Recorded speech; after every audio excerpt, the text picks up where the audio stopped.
This is an explicit podcast, Okay. so say what you need to say. Okay, so like the semen from a man, it represented like the beginning of life. Mm-hmm. The woman represented just the incubating space for that. So if any semen was spilled for any non-procreative reason, it was equivalent to like murder. It was a crime. Because you're spilling life, like you're wasting life. Right. The reason why this is so fascinating to me is because growing up also in a very like strict Christian religious household, I was surrounded by this belief that homosexuality was a sin. But that was another one of those things in the back of my mind that didn't make sense. Mm-hmm. And I do think that our ability to create life as humans, like a man and a woman able to create a child, it's a superpower. It's a level of creation. But you could also argue that art is just as powerful, right? Right. You take your trauma and your pain and your hurt and you take all this evil, ugly stuff, you filter it through yourself and you give birth to something beautiful, which is art. It's not alive, but it lives through you and it lives through everybody else.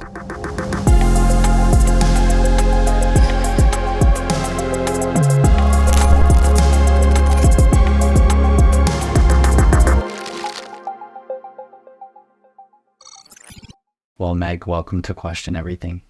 Thank you for having me. I'm so excited to be here. Yeah, I'm excited to have you on. So we met 9 months ago. No, shoot.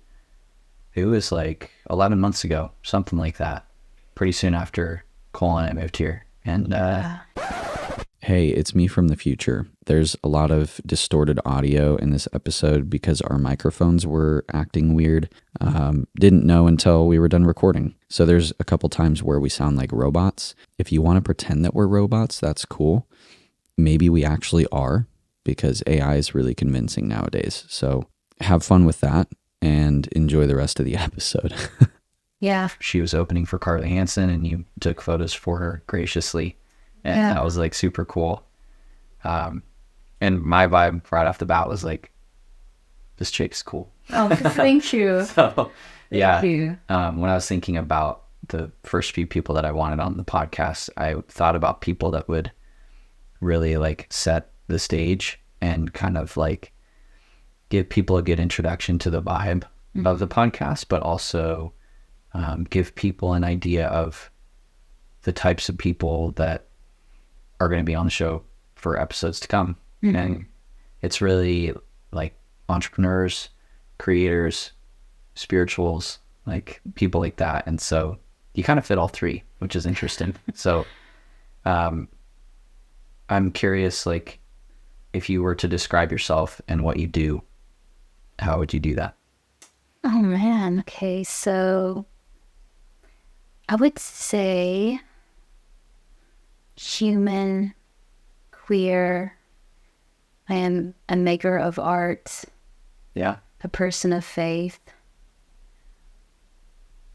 Yeah. That was a crazy combo. It is. It is. I feel like the different aspects of that are going to come up throughout our conversation today. So, yeah, you don't typically hear like the four of those together. Obviously human, I'm with you. Same here. I'm curious. So like, cause we've gotten to know each other a little bit before filming. A thread that runs throughout almost everything that I talk about is religion, spirituality, because it's a huge part of my past and also a huge part of who I am now, just in a different way. So the thing that was surprising to me is that you, like labels aside, you follow Jesus Christ or you believe in Jesus Christ. So I try not to have like too many expectations of like what somebody believes when I meet them, but that's very intriguing to me. So I'm sure that there's a lot of nuance to the topic, but I'm curious what your experience is right now, where you're at in life with, identifying as queer. Not like, do you identify as a Christian, or is there something else that you identify as? Like, what does that dynamic look like for you as an individual? Oh man. So I feel that like up to this point, I've just been, if I can describe it, like picture like a deep well. Okay. And over time, like religion, family, especially, but really religion, upbringing, how everything, all of these like components have been poured in to this well, and I am that well. Yeah. And you just kind of get to this point where you're like, oh man, it needs to stop, and I need to like start peeling some of this out of me.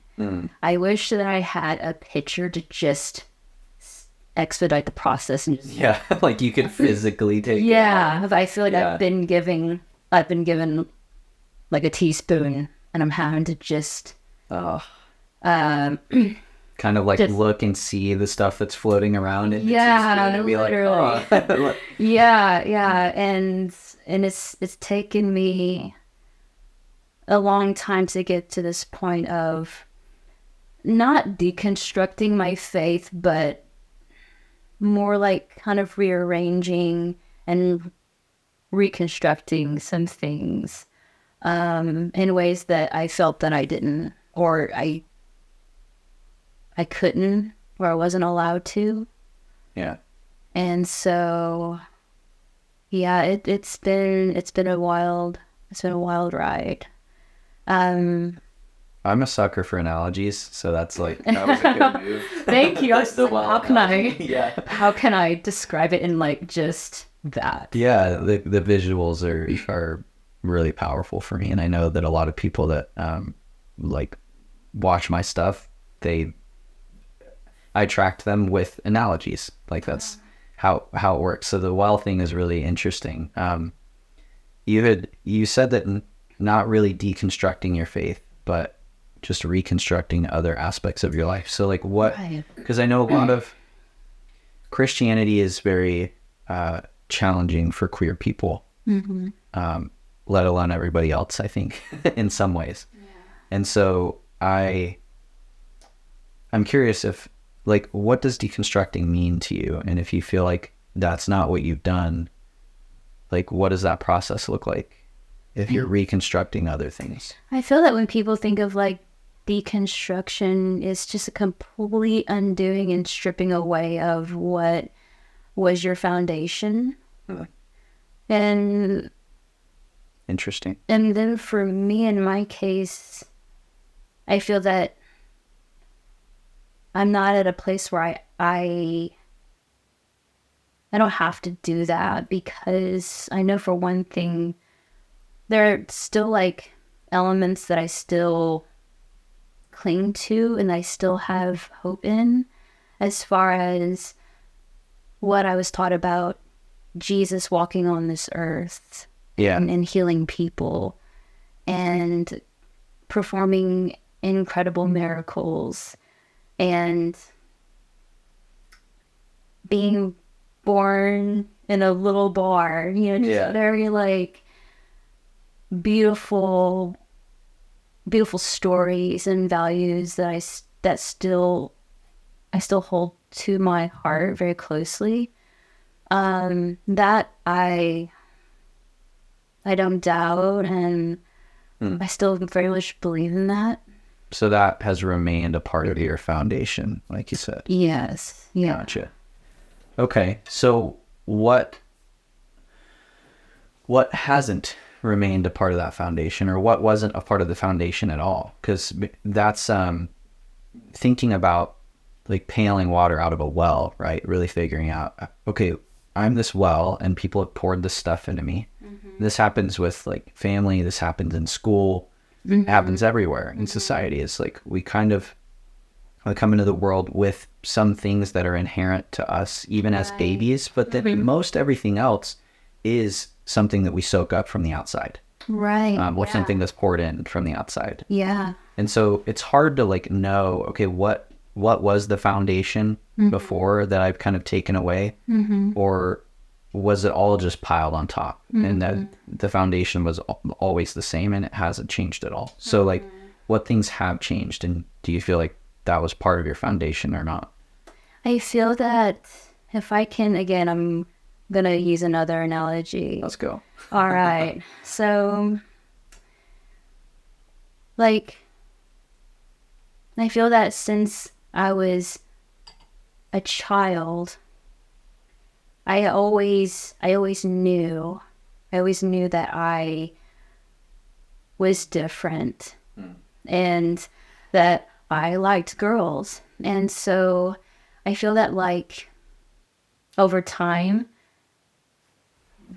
these desires, these like pure desires that I had over time were divided in half. So you have this one part where you have this pure, innocent, this is me. And then you have this other part where it's the part that you want people to see. Yeah. And they define that other part of you. Because it's the part they'll accept, and they kind of give you a checklist of what's acceptable. Right, right. And so when they categorize that as clean and acceptable, Worthy, then you have no other choice but to take this, the real part of you, in essence, the authentic part, your authentic desires. You take that part and you hide it. Yeah. And so you kind of like just operate in a world, and you walk through life with this other part for them to just see, and that's who they come to know you as. Yeah. And so I feel that over time, that's just what they knew me as. And I'll never forget, I was in the car with my mom, and I randomly just said to her, "Mom, I'm going to marry a girl someday." And That's like coming right out the gate. Like, coming right out. Not even, I think I'm kind of the type of girl. Yeah. It's like, I'm literally going to marry a woman. Yeah. And I was little, and my mom, of course, she was, driving, and she was like looking through the weird. She's like, "Oh, okay," Sure, Meg. Yeah. And so. How old were you? Oh my goodness, I wasn't even 10 years old. So, because that was going to be one of my questions was, you said that you've always known. There's a difference between knowing something and really acknowledging it. Mm-hmm. Like, you can know in the back of your mind, there can be this presence. So for me, in the church that I grew up in, there was always this thing in the back of my mind where I knew that something was off. Mm-hmm. Like, I kind of knew that there was something wrong here, and that I was being manipulated into thinking and believing and acting a certain way. Mm-hmm. But I never acknowledged it. Mm-hmm. And even when I left at 16 and separated myself from it, I still couldn't acknowledge that what was really happening. Mm-hmm. I just said, "Oh, it's not for me." Mm-hmm. Like, it just doesn't really make sense to me, and I'm never going to speak badly about it, but it doesn't make sense for me. And so it wasn't until my 20s where I finally acknowledged what was really happening. Mm-hmm. So for you did acknowledge it. You were like, "I like girls." Right. What was that like? Oh, and it's funny because like I don't even remember saying that. Did she remind you? She told me when I was older. But I mean, there are a lot of things that I feel that I repressed and that my body blocked out as a way of like protecting me. Yeah. But it's crazy that you asked that, because I think of really like acknowledging it and actually saying it to my parents just over like just a year ago, because I feel that they knew before I did. Or like they knew before you acknowledged it to them? Or like they knew before you even felt the feelings? Or what do you mean? I feel that they knew before I acknowledged it. Gotcha. When I actually stated it. And their hope was that if that was going to be the case, that I would not act on anything, but that I would lead this devoted, like, Christian life to God, my husband, and just do work for him, almost kind of, I don't know, like lead a celibate life. I don't know what they like. I just knew that that was their prayer and their hope for me. If that was going to be the case, that I don't act on any of these feelings that I had. And so they really didn't bring it up. And I remember when I experienced my very first like crush in my sophomore year of college. Wow. But I kept it a secret because I was too ashamed of course, like how they would feel. And I was like, but you knew that it was a crush. Like, you weren't convincing yourself that it was. It was like, and no. And I was at the time like on leadership staff at this student Christian organization, and I was like, I was like, just, I mean, growing up, I mean, church was my life, and so I was already involved with like church roles. Yeah. So of course I kept it like to myself. But my mom, the day that I couldn't deal with the guilt and the secrecy anymore. And so the day that I wanted to approach my mom about it, she came to me and said, God gave me a dream.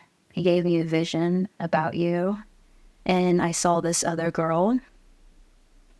And I knew.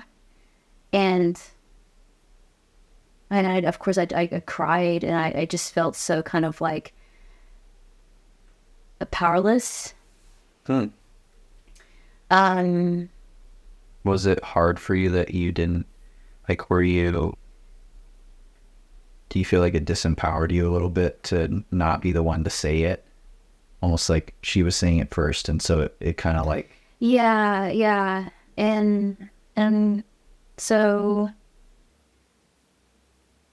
I listened to her, and I broke it off with the girl I was seeing, and I stepped down from the leadership role that I was involved in, and my parents strongly suggested that I see a Christian counselor. Of course. Yeah, and somebody who would really understand you. Right. Like, what? I don't know if our goals will be the same, but okay. Yeah, there's like, it's like conversion therapy versus real therapy. Yeah.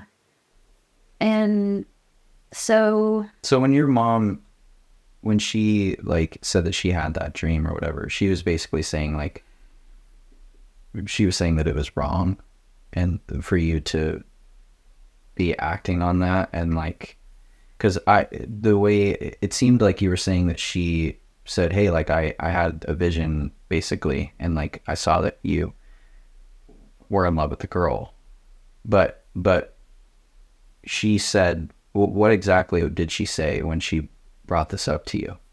Because you said you broke it off with the girl afterward. Mm-hmm. So what happened? So I told her that I really cared about this person that I was seeing, and that we were together, and she cried, and she of course expressed how she felt about it, and it was really intense. And I remember saying that I wanted to like just move in with her. And so, because I was living with my parents at the time, and so wow.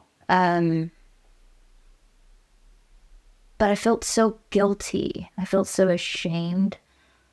And so, and I, of course, like I wanted them to be happy for me, but because they weren't, that's one of the reasons why I decided to end things. I had a very, very close relationship with my parents growing up. Sure. And the one thing that bonded us was, of course, like, it was spirituality. It was church. It was talking about God. And so the one thing that brought me really close, or made me feel really close with my family, was the one thing that like hurt me. And so, so, you know, over time, I decided to really kind of stuff everything down. And, you know, I went to Bible college. I went into the speaking ministry with my mom, and I wasn't dating anyone. I just focused on my academics and school. And I think they thought that it was probably something I was going through, as far as like just this, not like a phase. Yeah, a weird phase. Yeah. A weird phase, or I was tormented by like evil spirits, or the spirit of like homosexuality. And Wow. but it was just getting to that point where I was just so tired of performing and pretending to be someone that I wasn't, because I wanted to keep the peace rather than show up as my true self. And what peace was there, really? And there's none, like zero. So funny how that happens. Yeah. And well, it was the peace to like keep my relationship with them intact, and disregarding how I felt. And so you were trying to keep outer peace while sacrificing your inner peace. Yeah. And so I knew that I needed to actually approach them, and I didn't need anyone to come to me and tell me, you are this. I needed to tell them myself, hey, this was not some college phase. I wasn't tormented by the spirit of homosexuality. This is who I am. Yeah. And so, I told her. It was so random. It was at this Mexican restaurant in our town. Where, yeah. Was this in Arkansas? This is in Arkansas, and and she brought it up too. And she brought it up in such a way where I could hear it. I felt the lump in my throat. I was like, okay, she's gonna bring it up. But I stopped her there, and I said, Mom, I am gay. And I think that was such a big moment for me, because for me to actually hear myself say it to her was giving me, like, finally the permission to just be myself. Because somebody knew now. Like it's not like they thought it was a phase, or it was like you actually acknowledging, no, like this is me. This is me. And yeah, and nothing has changed. Where do you think that, because you said that you felt afraid and you felt ashamed, you felt guilty. This is the thing that's very confusing to me.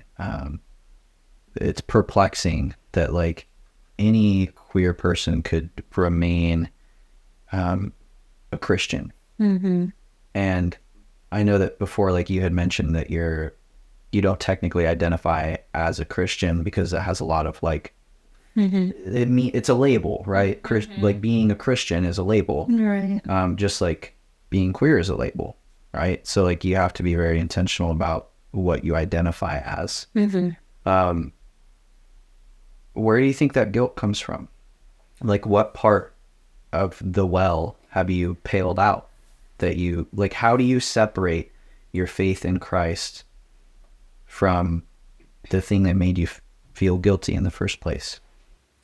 And this is why I started going to therapy, because it got to that point where I wanted, if I have to be completely honest, I wanted to like end my life. Because of course, growing up, like, I mean, even I remember going to church camp, and the first time I heard like the word lesbian, like these girls, I thought they were my friends, and they read into something I did, and they completely freaked out, and they like accused me of being a lesbian, and they told us, yeah, thanks. I mean, man had the tables I've turned, but yeah. still, like, and so everyone stopped being my friend. Wow. And of course, like, you know, my parents were like, you know, don't hang out with those girls anymore. Talk to our pastors and ask them what you should do. And my pastors and my parents were like, you know, you shouldn't hang out with those girls anymore. But I all I wanted was, I didn't listen to them. I still wanted to be their friend, because I just wanted to be accepted. And yeah. But where do you think that judgment came from them? Like, just to go a level deeper. I feel like that has been kind of this predominating like attitude, especially towards queer people, that especially being queer and Christian, and the two cannot coexist. Yeah. The attitude is God doesn't love gay people. You're not going to be blessed. You're not going to go to heaven. And so, where does it say that? Oh, like, because you read the Bible, right? Mm-hmm. So where does Jesus ever specifically say anything about homosexuality? Because I don't think he did. He never did. And I think that's where like we run into the dangers of taking like the Bible literally. Like when people think of like, oh my gosh, there's that scripture where it's an abomination, that homosexuality is abomination. And isn't like that the only one? Isn't that like the only time it's mentioned, aside from like King Solomon maybe? Which, and that's not even explicit. It's not even, yeah, valid. But I'm also thinking like, okay, like abomination. Well, okay, it was an abomination for several reasons. One being, like, if I'm gonna kind of dive deep here for a bit. Okay, so like, it's an abomination for several reasons. If you think about like, okay, I'm gonna be real with you. This is an explicit podcast, okay. So say what you need to say. Okay, so like, okay, so the semen from a man, it represented like the beginning of life. Mm-hmm. The woman represented just the incubating space for that. So if any semen was spilled for any like non-procreative like reason, it was equivalent to like murder. It was a crime. Because you're spilling life, like you're wasting life. Right. That's a good point. And it's funny because that is like, there does seem to be some truth to that, some like greater truth to that, mm-hmm. in the sense that like that is how babies, like that's how NUS exist, mm-hmm. in a way. Mm-hmm. So like, I acknowledge that, mm-hmm. but it's that attitude totally has carried over into modern day, and like they won't say that explicitly. And like I've never even really thought about that specifically, but that's a really good point. So continue. I'm piecing things together for myself too. And I just like, I don't know, I just want to like take a step back and just tell people like, hey, like, let's talk about some things here. Like, let's talk about like the double standards that you see, especially with like social regulations among women, especially. I mean, it doesn't say in the Bible, I think it's in Genesis, it's in the Old Testament, where a son couldn't look at his dad if he was nude. Huh. I mean, okay, so that means like we don't have lock-ins at church. We can't swim in the same swimming pool with other guys who are like partially like naked. Like, yeah, half naked. Half naked. I see what you mean. Okay. Do you think that they would have like, because yeah, I mean, you see it's depicted as like people wearing robes and stuff back then. Right. Which a lot of the Bible takes place in kind of the Middle East area, and it's hot as hell over there. Yeah, yeah. Very deserty. So like it would make sense that they're covered from the sun. So do you think that would count? Like if you saw your dad without a shirt on, like that is applicable? Oh yeah.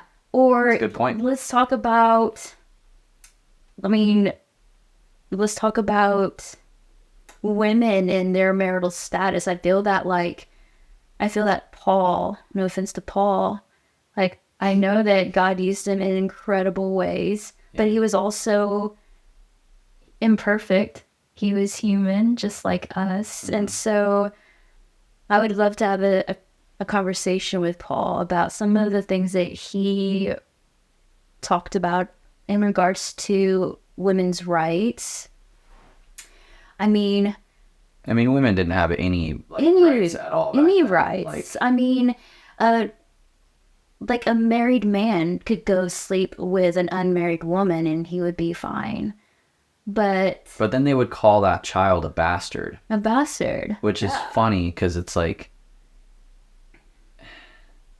yeah, there's some odd inconsistencies with logic. And,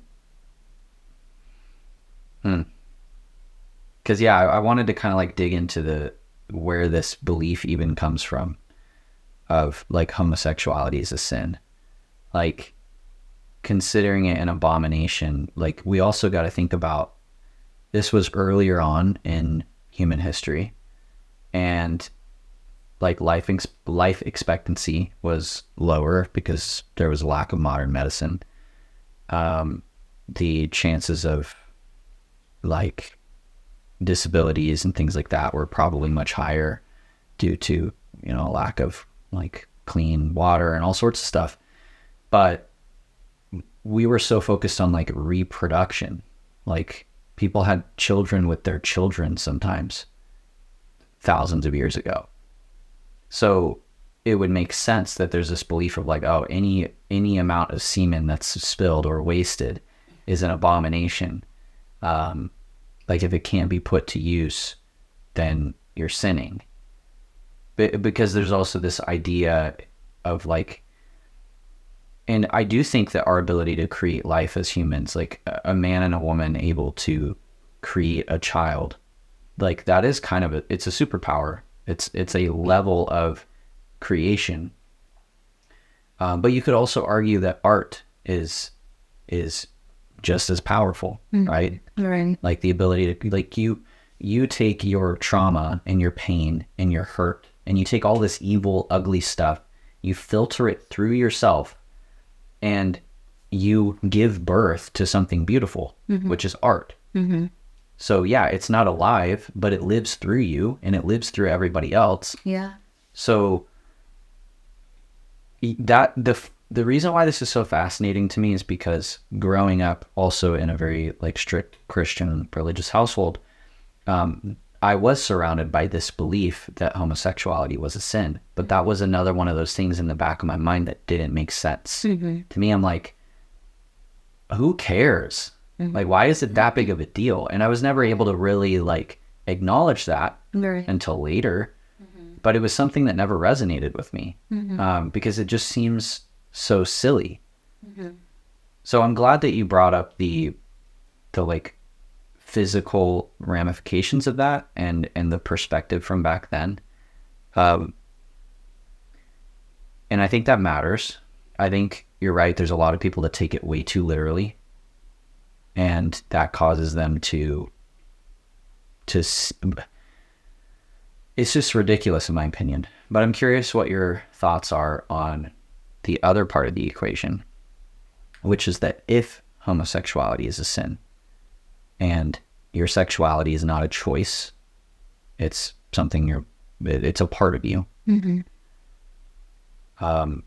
You can choose to act on it, just like a straight person can choose to act on their sexuality, but like we don't shame them for that. So, and I say them, including me. What's your opinion on if homosexuality is a sin, a God creating somebody with that built-in sinful desire? Like, is that a piece of the puzzle that you cut, or like a part of the well that you had to scoop out? Like, what are your thoughts on that? I feel that like God, I mean, for one thing, I fully believe that God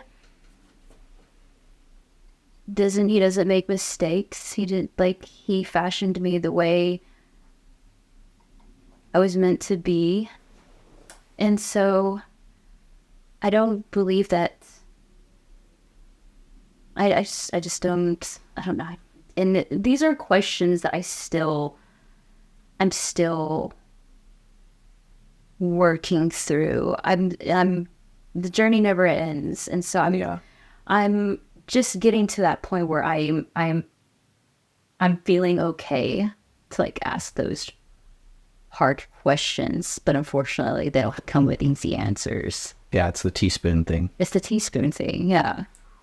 I'm like dropping rocks this whole time. You've been gripping that rock. Yeah, I've just been like gripping. Jeez.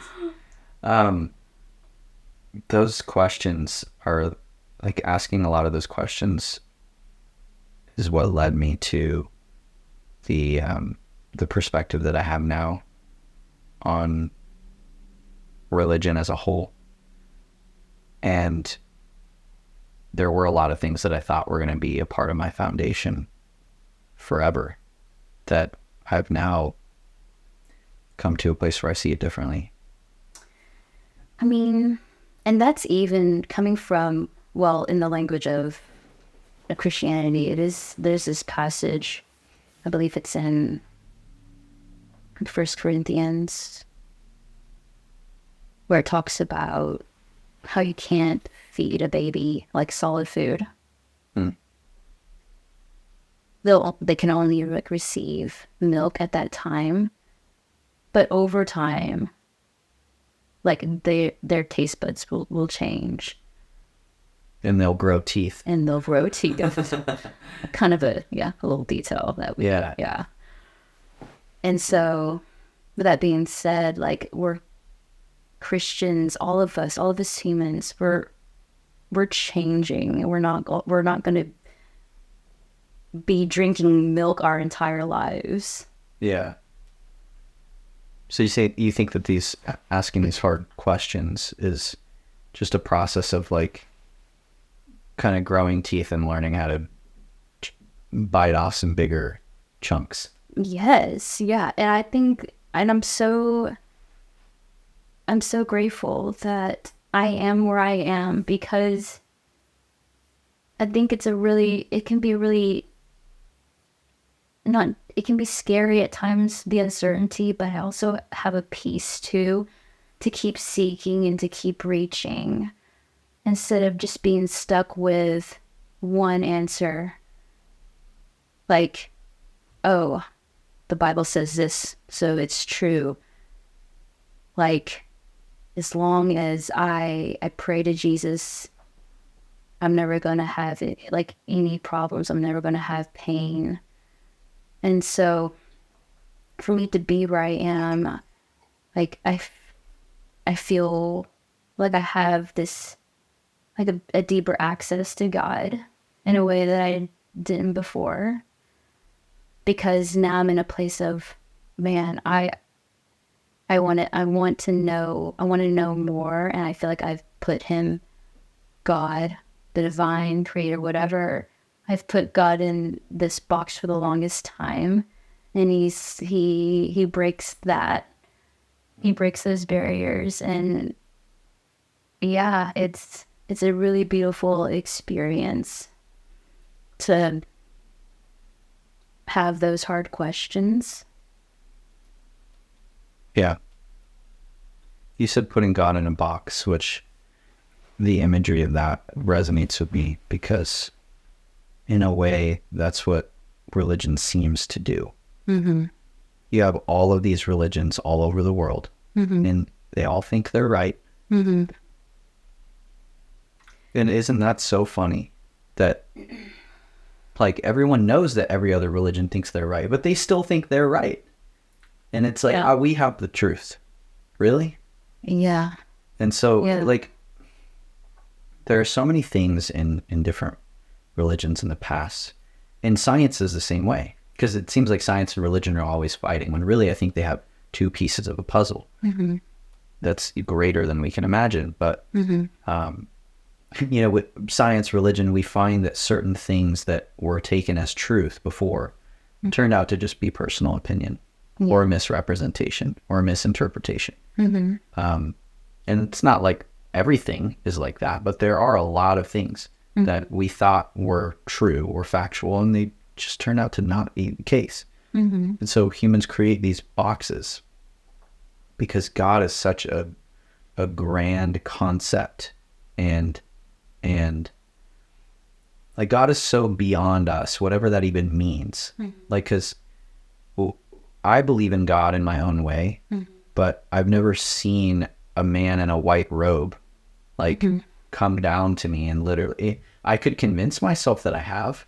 I could convince myself that I've seen God in the flesh, but I haven't. And I wouldn't be surprised if anybody that's on earth today who says that they've seen God in person, I wouldn't be surprised if they have also convinced themselves of that instead of it actually being true.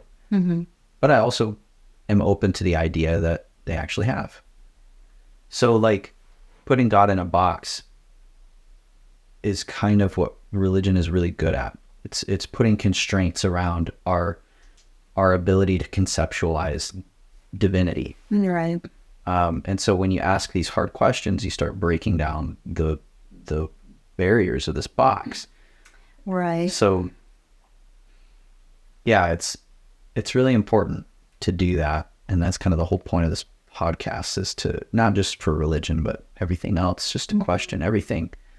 I'm curious how this questioning process for you, like where it's led you, because we've briefly mentioned things about astrology, like in our conversation before recording this. So there's like your sexuality, there's astrology, you've mentioned like energy and things like that. So I'm curious, like where you're at now with your spirituality, since you don't consider yourself religious, you believe in Jesus Christ. How does all of that play together? I feel that, and I think about one of my best friends. She happens to be a therapist. Nice. Nice. I go to her with all my relationship problems. There you go. It's nice. I'll never forget what she said to me one time when I felt so like limited, and that I felt kind of immobilized in my faith and how I wanted to proceed forward. And I'll never forget what she said. She said to me, I think the worst thing that you can do is fear that you can't have a relationship with God just because you're fearful that you can't. If you stop having a relationship with God because you're fearful that you can't, then you know? And, Yeah. and so, and that like etched a mark on me like so deeply, because it made me think like, who am I to just automatically just write this all powerful, this very personal like being, to not want to give me the desires of my heart and to give me wholeness and peace. And so I feel that lately it's been me kind of taking control of that pen, and I'm rewriting some things and how I see God, because I can. Do you feel like you're, at least for me personally, like I felt afraid of God in the beginning, and I don't feel that way anymore because I've asked these questions. It's like, if God, whether or not God has always been God, or God ended up in that position because of a journey of progression and growth, because I see parallels, right? Just as a parent raises their child and the child eventually goes on their own and starts their own family, like God could be the same way. We don't know that. Right. And so do you feel like that you being afraid of being afraid that you can't have a relationship with God, do you feel like that was just intrinsic to who you are, that you just always had this perspective that like God was something to be afraid of? Or do you feel like that was imposed on you by the religion that you grew up in? I think it was imposed by the fear that because that I'm gay, that I can't hear from God. I can't have like a loving like relationship with him. He won't show up in my everyday.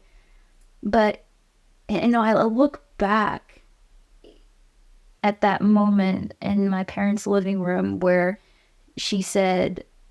my mom said, you know, I had this dream. So I automatically took that as, that means God doesn't want me to be gay. And so I ran with that my entire life. Yeah. And so it got to this point where I thought about it, and I was like, well, maybe that didn't mean that God was saying you can't be this. What if it was just a message that God was telling my mom and Hey, she's gay. Hey, yeah. Like, and so, and I think that's the one thing that a lot of, I think when queer people, especially queer people of faith, when they come out and they hear like comments like, what? Like, but what about this or this? Like, you can't be this because of this. And the labels. Like, the labels, and well, you've changed.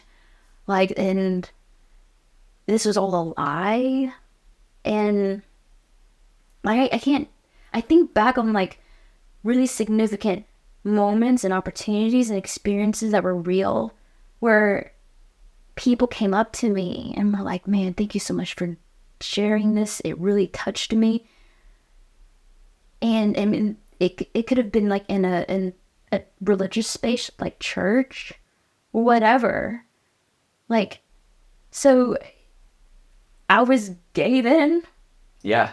Nothing. And you had an impact on them. And do you believe that God was working through you to have that impact on them? I believe that I was just being me, and I was using the gifts that I had in me. And that was Meg then, and this is me now, and God can use anyone, regardless. What do you feel that God is using you for? Like, what does God use anybody for? What has he used me? Yeah, I know. What do you think? Because I mean, the verbiage of using is very interesting to me, and it's like a very common thing. Mm-hmm. I'm curious if that's just a thing that, because I've heard it in a lot of different churches, like Yeah, I was God reading, using his children, right? So yeah, yeah. I'm curious if like you've questioned what that really means to you, or if that word using doesn't even really accurately reflect what you mean by that. Like I'm curious. Yeah, so I guess what I mean is God can, if I want to share love, if I want to share light, will you bring me people? Will you bring me to those people? Will you bring me into those places that need that? Like for example, I remember after coming out, I wanted to continue doing art. Yeah. And I wanted to specifically work with queer people in the music industry. And so it was really cool how it all kind of unfolded last year. Right after I came out, I started getting more experiences and opportunities to collaborate with queer artists who shared very similar narratives to mine. And of course, it's always really cool and really special when your worlds kind of overlap in that sense. Yeah. You just work really well together just because you're on that kind of like same... Been through the same stuff. You know? Yeah. Yeah. Yeah. And so I just remember having a conversation with God right after I came out. And I was like, this is what I want to do with the gifts that I do have. If I can bring photo, if I can bring video, or even just a conversation into the spaces where I would work with these people. Totally. Yeah. So do you feel like that's God? Because I feel like the way that the words that we use to describe something, especially if it's just like kind of a default way that we describe something, is very telling of our subconscious. And so I'm curious, do you feel like that's God using you, or do you feel like instead that's God caring for you and caring about who you are and what you want to do, and is simply providing opportunities for you? Yeah, totally. I feel that it's been absolutely both. Really? Yeah. Using, and I say using because again, in the Christian language, we would refer to God using me like to do his work, using me to carry on his will to do this or carry out this task, etc. So what do you think that is? For me? Just in general, like what is God wanting to use us for? Like what is his work? I solely believe to love others.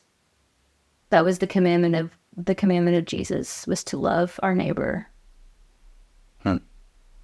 And if I can show up as my true self and love other people, especially people who have been really hurt by the church, then I feel like I'm accomplishing something. Because I don't want them to feel ostracized. I don't want them to feel alone, especially. You don't want them to be afraid that they can't have a relationship with God, kind of like how you felt. Right. Point. Yeah. I resonate with that, you know, and I think that we, whether or not God is a singular man or an energy or all of us, like I don't think that it's for me to say, but I'm on the same page. Like, I want to spread light to other people. It's an art form. Mm-hmm. Like the things that we do, your photography, your work with artists, this podcast for me, like this is an opportunity for us to take the evil that we've experienced and turn it into something good. And so I really appreciate you sharing your story with me, and it was really cool to. You have a very interesting. You have a lot of interesting buckets of water that have been like poured into this well. Lots of things that are mixing. Yeah, and you know what? That's cool because it shows your individuality.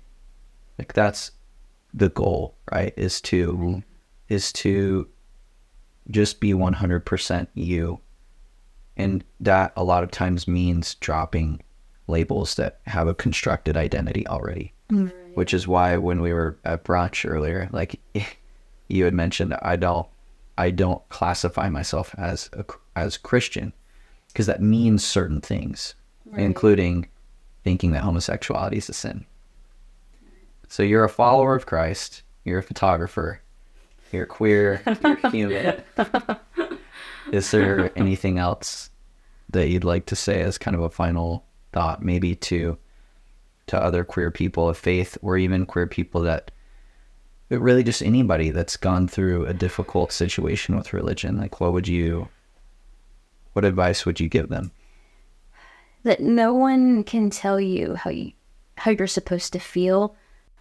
That no one can tell you how you're supposed to experience life, how you relate and interact in this world with people.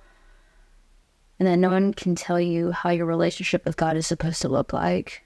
Like you can't tell me how I'm supposed to feel. Yeah.